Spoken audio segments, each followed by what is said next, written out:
Khóa lớp khóa áo sơ.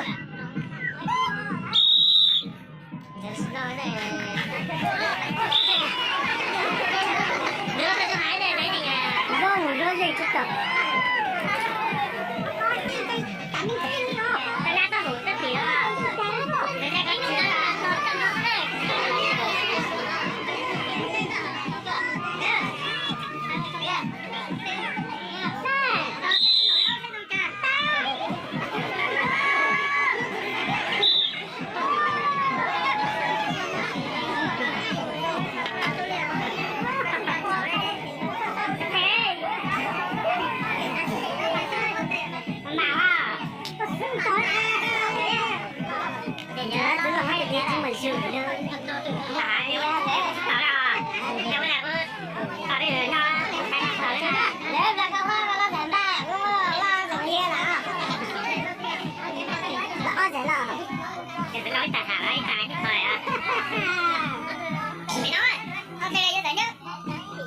Khó tìm một số đó.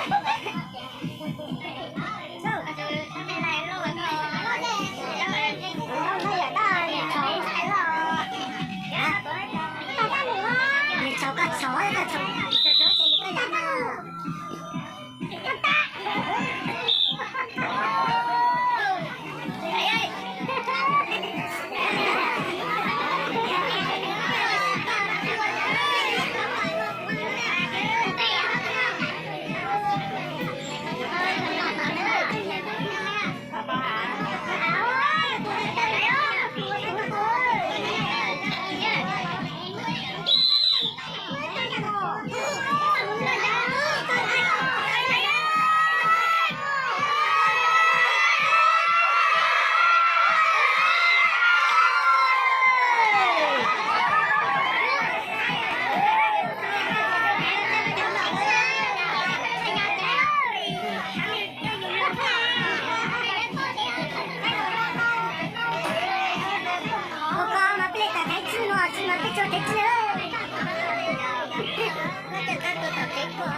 Bất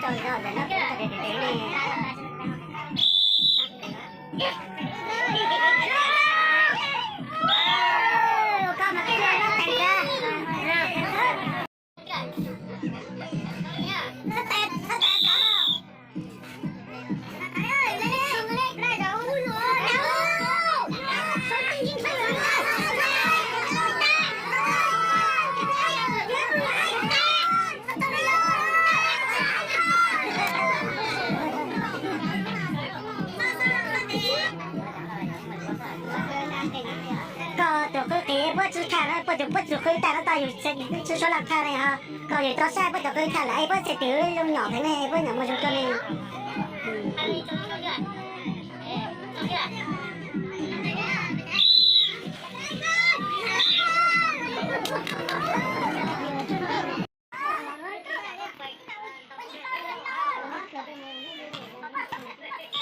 Anh thưa anh đồng hôm qua điểm chân tím vàng 21/16.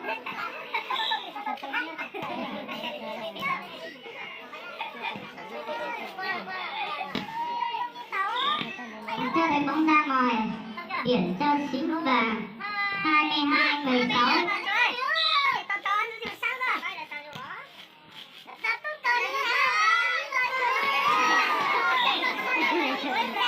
Vàng tặng bóng tốt, điểm cho Xính Vàng 23-16.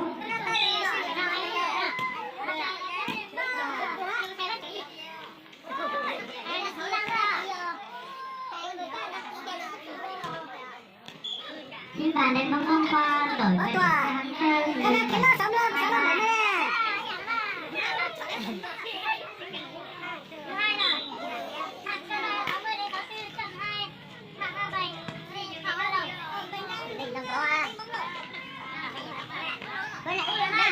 Bỏ bóng tốt, đổi về điểm cho Xính Vàng 24-17.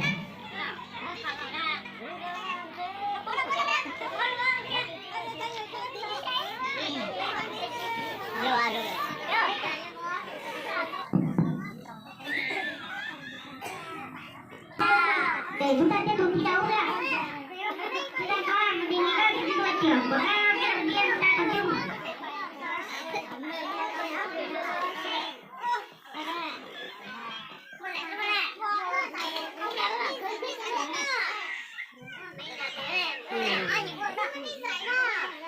Cái gì cái kia à? Các bạn chúng ta tập trung lại. Chúng ta tiếp tục thi đấu cho vận động viên của mình.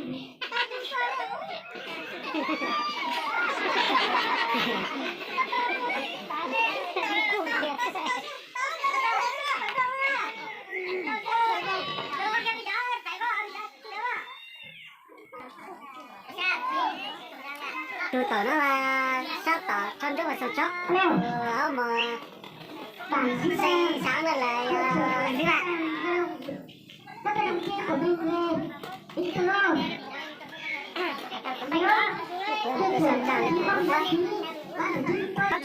Sao gì á? Sao gì cũng coi nó chụp lại cho bữa. Chứ đâu á? Cái cái sự mà lên mảng kèm. Tôi chỉ nói đấy.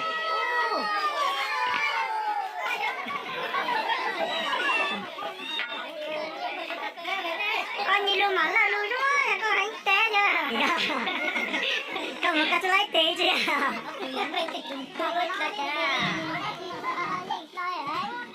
Sai số thì nó chỉ dạng à? Phải dạng. Sai con này bỏ ra.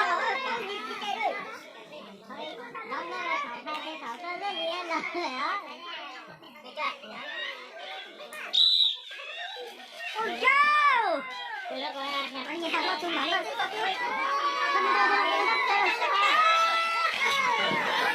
Ôi ôi ôi. Có thật trực tiếp. Rằng là theo trực tiếp chứ. Cái trên xe tài đi luôn. Tỏ từ gì ghê xong nó quay chi đó. Ê, tôi lấy một lần nữa.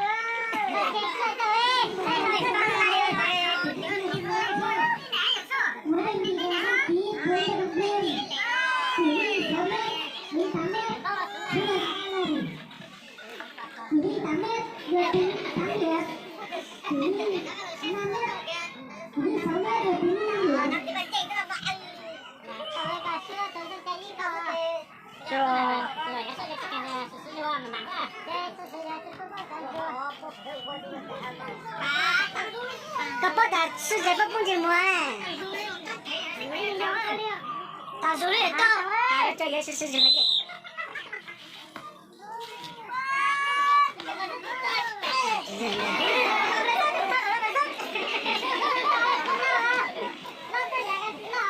너무 땅에 보여다.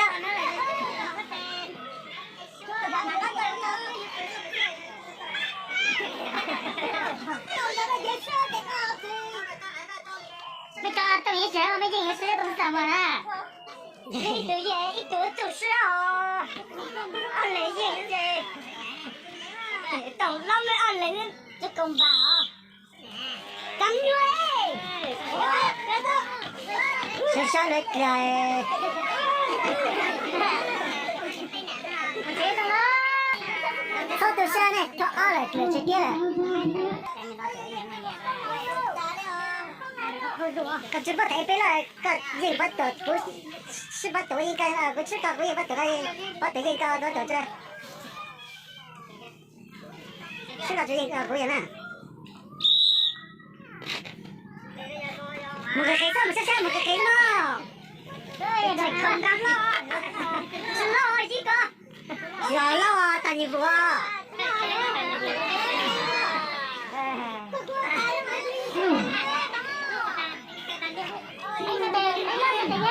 vận động viên chúng ta thi mà tù lô chúng ta mà xem thì chúng ta tiếp tục thi đấu ạ.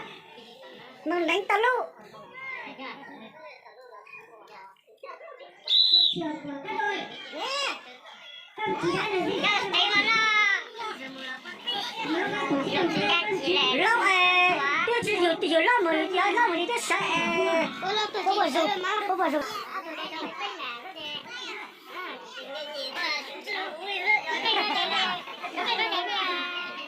tí gì đó tí gì nhất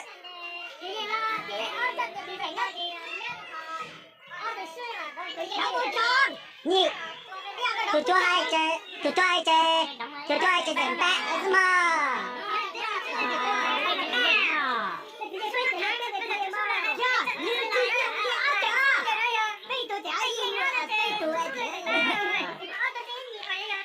giờ tôi rõ cái con chim mà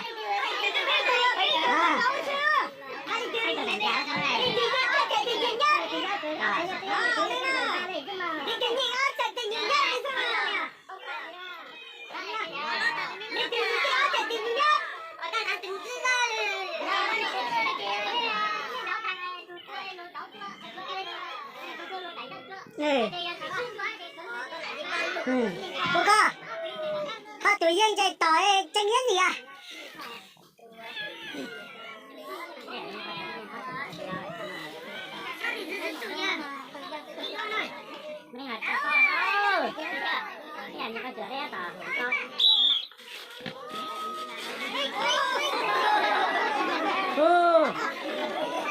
chúng mày có tao một lát cả tao qua mà chúng mày đấy tao nó còn nhẹ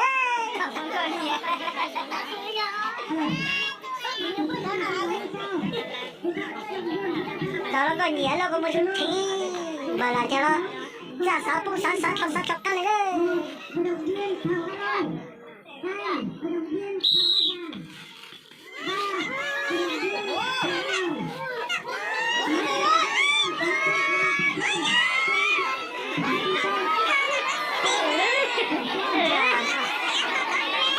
mà chúng là cái tay rửa nó là đẹp thật sự là đẹp cơ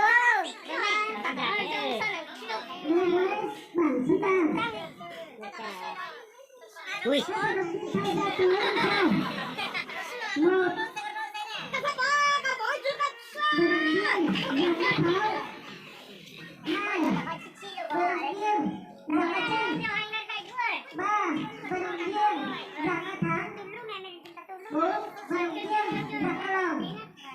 coi ra tặng cho thì mình tới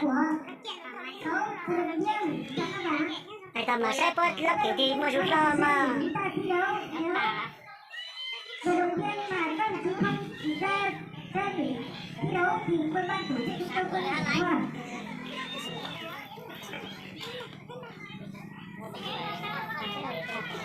nội dung thứ ba đối với bảng ván chơi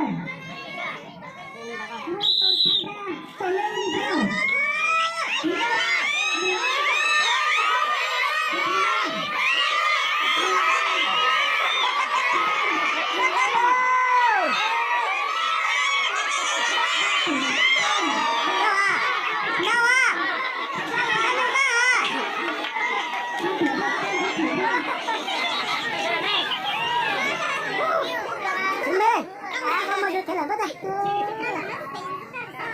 tôi là ở trên đây kia mà mày ra xin mày bắt chưa lại nữa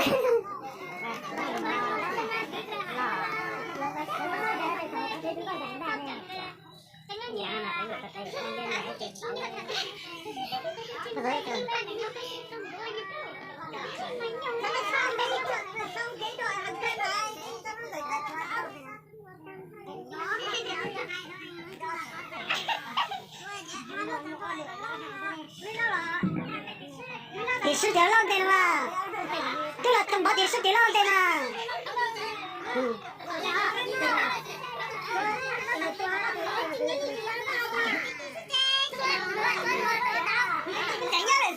lên mà về ba cho lo ya về ba thấy gì về ba cho tao à tao mà về cái tầm bao giờ ta đi tuột gì lo lo cho trực tiếp ấy họ tụi gì cho ấy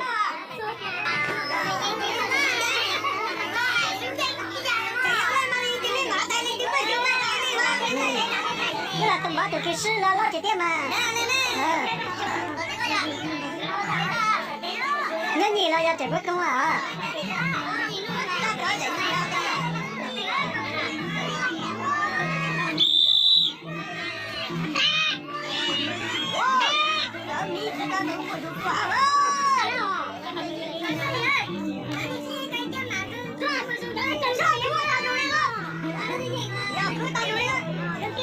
ai sư ấy muốn chỉ cho tao mà lấy đây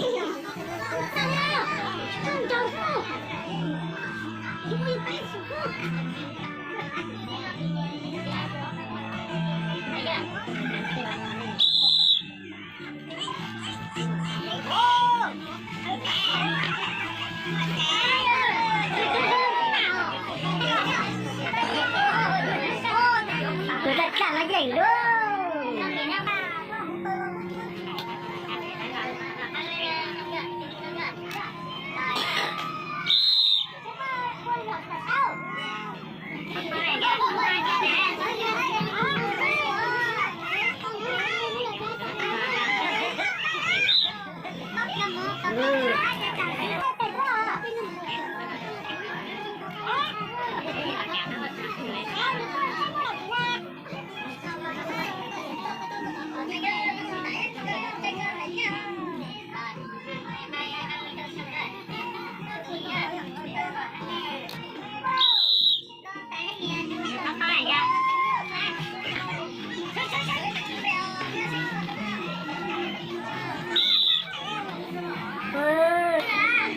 có mà kháng lên rồi mấy tụi nhìn nó cũng bé lên cho sao mà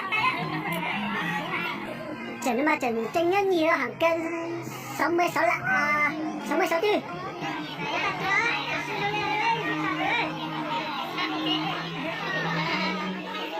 cố mày ơi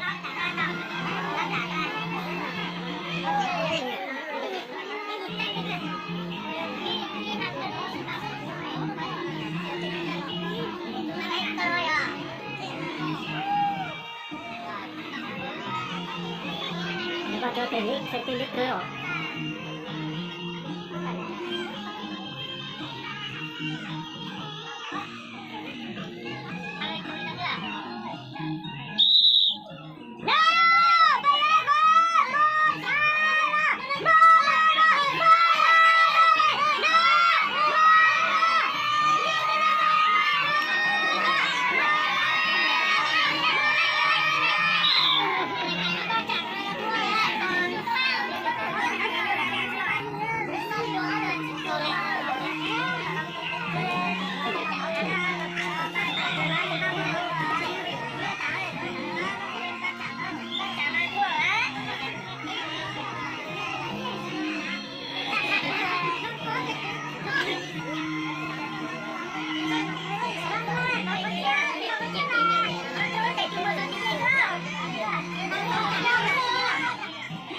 trong sự kỳ lạ là cái gì kỳ lạ mà dù kỳ lạ gì thì sự mà kỳ lạ sao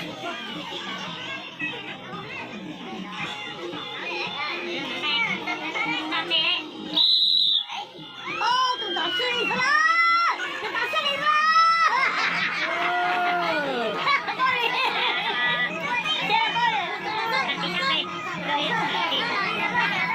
thế mày bó tay đúng rồi đã mày bó tay có chuyện bó tay đó rồi đúng được chị ca mày kia lấy trả nè đặt tiền đặt cái này